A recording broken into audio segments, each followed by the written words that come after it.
Hey guys, welcome to my YouTube channel physics by Arun Yadav. तो नमस्कार सभी को। तो दोस्तों, आज की जो क्लास होगी वो क्लास 12th की फिजिक्स की क्लास होगी, जो हिंदी माध्यम से हम लोग यूपी बोर्ड के लिए क्लास 12th की फिजिक्स को स्टार्ट किए थे। कल एक लेक्चर अभी हुआ है, तो अगर आप उस वीडियो को नहीं देखें हैं तो प्लीज़ सबसे पहले उस वीडियो को जाए देखें, उसके बाद फिर आप यहाँ से कंटिन्यू करें, ठीक है। तो आज की जो क्लास होगी बेटा, वो फिजिक्स की क्लास होगी, यूपी बोर्ड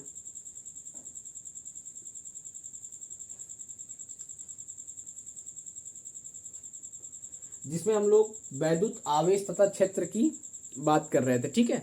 तो अगर वीडियो को शुरू करने से पहले अगर आप हमारे चैनल पे नए हैं तो प्लीज़ हमारे चैनल को सब्सक्राइब करें, ज़्यादा से ज़्यादा शेयर करें, तथा अगर वीडियो पसंद आती है तो वीडियो को लाइक करें, ठीक है। ज़्यादा से ज़्यादा बेटा सपोर्ट करेंगे, बिल्कुल धमाकेदार तरीके से शुरुआत करेंगे और ज़्यादा से ज़्यादा लोग हमसे जुड़ें, ठीक है।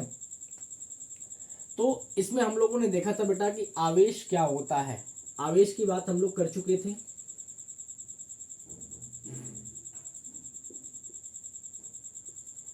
और आवेश क्या होता है ये पहले वीडियो में हमने देखा।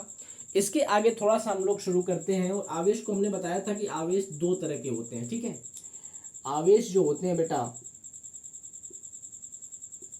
वह दो प्रकार के होते हैं चार्ज। पहला धनात्मक आवेश, धनात्मक आवेश तथा दूसरा ऋणात्मक आवेश, ठीक है। यहां तक हमने कल की क्लास में कंप्लीट कर लिया था। तो आज हम लोग धनात्मक आवेश तथा ऋणात्मक आवेश के बारे में इसको आगे बढ़ाते हैं और डिस्कस करते हैं कि धनात्मक आवेश यानी पॉजिटिव चार्ज क्या होता है, ऋणात्मक आवेश यानी नेगेटिव चार्ज क्या होता है, ठीक है। तो हेडिंग बनाएंगे आप धनात्मक आवेश। बेटा बहुत ही मज़ा आने वाला है, पूरा यहाँ पे आपका सिलेबस कंप्लीट कराया जाएगा। आपको बिल्कुल भी परेशान होने की ज़रूरत नहीं है, ठीक है। आपको कहीं भटकने की ज़रूरत नहीं है, बिल्कुल अपने घर पे बैठ के और आराम से अपने पूरे सिलेबस को यहाँ पे कंप्लीट कर सकते हैं, ठीक है। तो चलिए शुरू करते हैं। धनात्मक आवेश, तो हेडिंग बनाएंगे आप धनात्मक आवेश।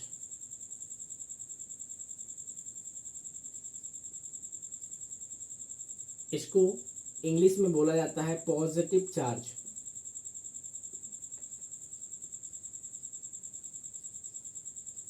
ठीक है। धनात्मक आवेश यानी पॉजिटिव चार्ज।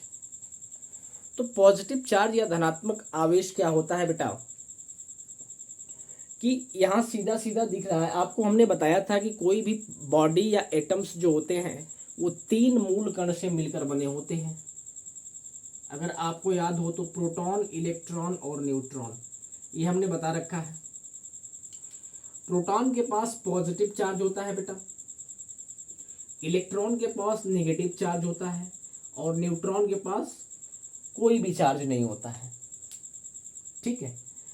प्रोटॉन और न्यूट्रॉन हमने जब एटम्स बताया था, परमाणु बताया था, तो उसमें बताया था कि प्रोटॉन और न्यूट्रॉन नाभिक के परमाणु के बिल्कुल बीचों बीच में नाभिक में रहते हैं, तथा इलेक्ट्रॉन नाभिक के चारों तरफ एक निश्चित वृत्ताकार कक्षा में क्या करता रहता है, चक्कर लगाता रहता है।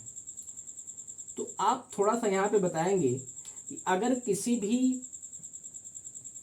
परमाणु या बॉडी से अगर आपको इन तीनों, क्योंकि तीनों ही कणों से मिलकर बना होता है, तो अगर तीनों कणों में से आपसे अगर पूछा जाए कि बताइए कि इन तीन जो मूल कण है प्रोटॉन, इलेक्ट्रॉन तथा न्यूट्रॉन, इनमें से किसको आसानी से इस परमाणु या बॉडी में से बाहर निकालना आसान होगा, तो आपका जो आंसर होगा बेटा वो हो जाएगा इलेक्ट्रॉन। क्यों? क्योंकि इलेक्ट्रॉन जो होता है बिल्कुल इस वस्तु या परमाणु या बॉडी के बाहर में रहता है, बाहरी कक्षा में।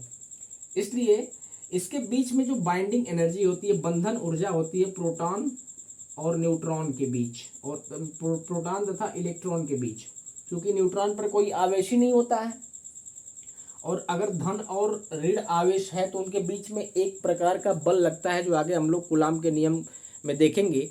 उस बल को वैद्युत बल कहा जाता है। ठीक, तो इस बल के कारण ये दोनों एक दूसरे से क्या होते हैं, बंधे होते हैं। ठीक है ना।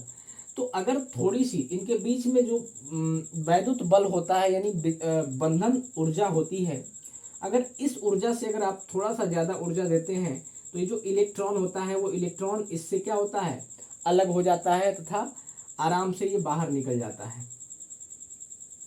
ठीक है। तो बेटा किसी भी वस्तु, परमाणु या कोई भी बॉडी है, उस पर आवेश को उत्पन्न करने, चाहे वो धनात्मक आवेश हो या ऋणात्मक आवेश हो, इस आवेश को उत्पन्न करने की जो जिम्मेदारी होती है, रिस्पॉन्सिबिलिटी होती है, वो इलेक्ट्रॉन के पास होती है। तो अगर आपसे कोई पूछे कि आवेश को उत्पन्न करने की जिम्मेदारी किसकी होती है या किसके द्वारा आवेश उत्पन्न होता है किसी भी परमाणु में या बॉडी में, तो आपका जो बेटा जो आंसर होगा वो हो जाएगा क्या, इलेक्ट्रॉन। आई होप यहाँ तक आपको बहुत अच्छे से समझ में आया होगा। वीडियो को बिल्कुल भी स्किप नहीं करेंगे, पूरा शुरू से लेकर अंत तक इस वीडियो को देखेंगे, बिल्कुल बहुत मज़ा आने वाला है।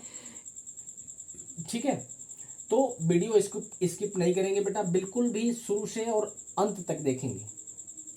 तो बेटा धनात्मक आवेश क्या होता है, तो आप जानते हैं कि अगर आवेश के रिस्पेक्ट में बात करें तो न्यूट्रॉन का तो कोई रोल ही नहीं है, इसलिए हम न्यूट्रॉन को एक तरफ रख देते हैं।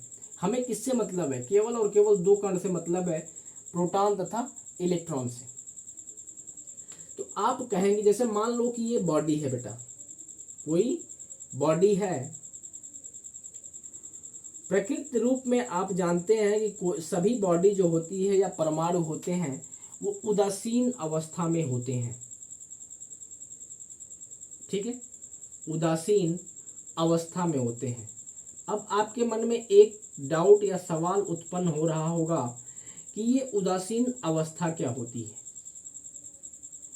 तो उदासीन अवस्था का मतलब बेटा होता है कि किसी भी, अगर कोई भी वस्तु, बॉडी या फिर परमाणु अगर उदासीन अवस्था में है तो उस पर जो नेट आवेश होगा, चार्ज होगा, उसका मान क्या होगा, जीरो होगा।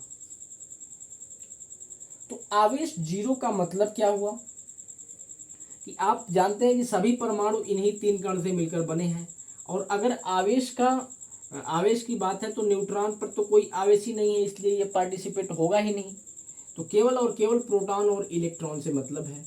तो उदासीन जीरो कब होगा बेटा, कि जितने नंबर ऑफ प्रोटॉन है, यानी प्रोटॉनों की संख्या इलेक्ट्रॉनों की संख्या के क्या है, बराबर है। भाई एक धन है और एक माइनस है।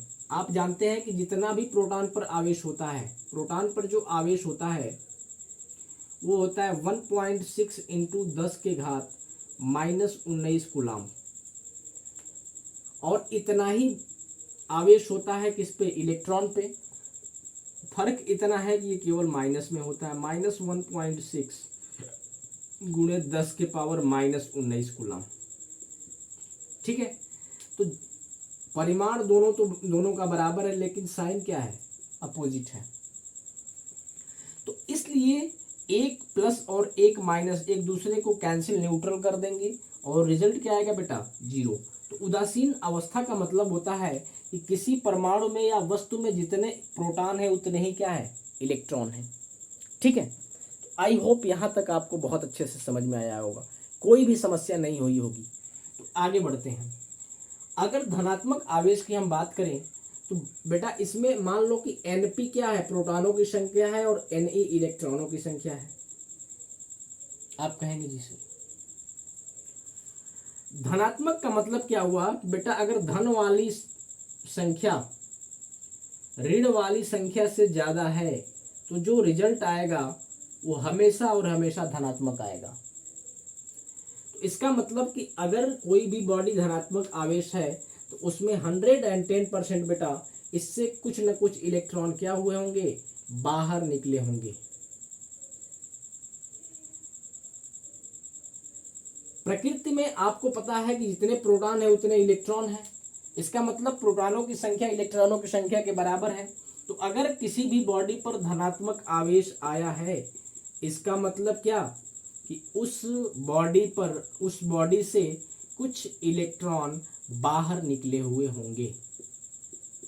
आई होप आपको समझ में आ गया होगा।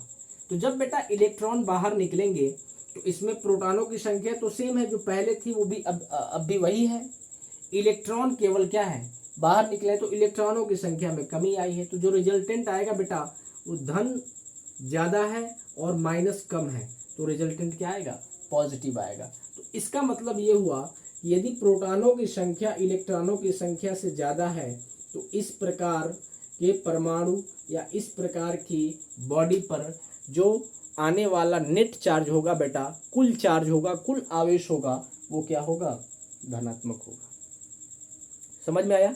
यदि प्रोटॉनों की संख्या इलेक्ट्रॉनों की संख्या से अधिक हो तो इस प्रकार के बॉडी या परमाणु पर उपस्थित चार्ज या आवेश, कुल आवेश धनात्मक होता है। तो इस तरह के आवेश को क्या बोला जाता है, धनात्मक आवेश बोला जाता है। ठीक है, आई होप यहाँ तक आपको अच्छे से समझ में आया होगा। अगली बात करते हैं बेटा हम लोग ऋणात्मक आवेश की। बिल्कुल भी परेशान नहीं होना बेटा, बिल्कुल इतना मजा आ जाएगा कि इसकी कोई सीमा नहीं है। ठीक है, अगली हेडिंग बनाएंगे आप ऋणात्मक आवेश। ऋणात्मक आवेश इसको बोला जाता है नेगेटिव चार्ज। नेगेटिव चार्ज, तो इसको तो समझने में कोई समस्या ही नहीं होगी, क्योंकि आपने अगर धनात्मक समझ लिया है तो ऋणात्मक भी आपको आसानी से समझ में आ जाएगा। तो देखिए, अगर ये कोई परमाणु या वस्तु बॉडी है, इसमें मान लो Np प्रोटॉनों की संख्या और Ne क्या है, इलेक्ट्रॉनों की संख्या है। प्रकृति में आपको पता है कि ये दोनों संख्याएं बराबर होती हैं, इसका मतलब उदासीन अवस्था में होता है। तो बेटा एक ही तो उपाय है कि इसमें अगर इलेक्ट्रॉनों की संख्या, अगर इस बॉडी पर ऋणात्मक आवेश आया है, इसका मतलब क्या है कि इसमें इलेक्ट्रॉनों की संख्या जो है अधिक है, किससे, प्रोटॉनों की संख्या से। इसका मतलब बाहर से इसमें कुछ न कुछ इलेक्ट्रॉन आए होंगे बेटा, तभी तो इलेक्ट्रॉनों की संख्या अधिक होगी इससे। तो इसमें ध्यान रखेंगे, यदि इलेक्ट्रॉनों की संख्या प्रोटॉनों की संख्या से अधिक हो तो इस प्रकार की बॉडी या परमाणु पर उपस्थित चार्ज या कुल आवेश ऋणात्मक आवेश कहलाता है। तो यानी Ne का जो है वो Np से क्या है, बड़ा है। तो आई होप समझ में आया होगा। ठीक है, तो बेटा ये रहा आज का धनात्मक और ऋणात्मक आवेश, जो कि यूनिक कंसेप्ट है बेटा।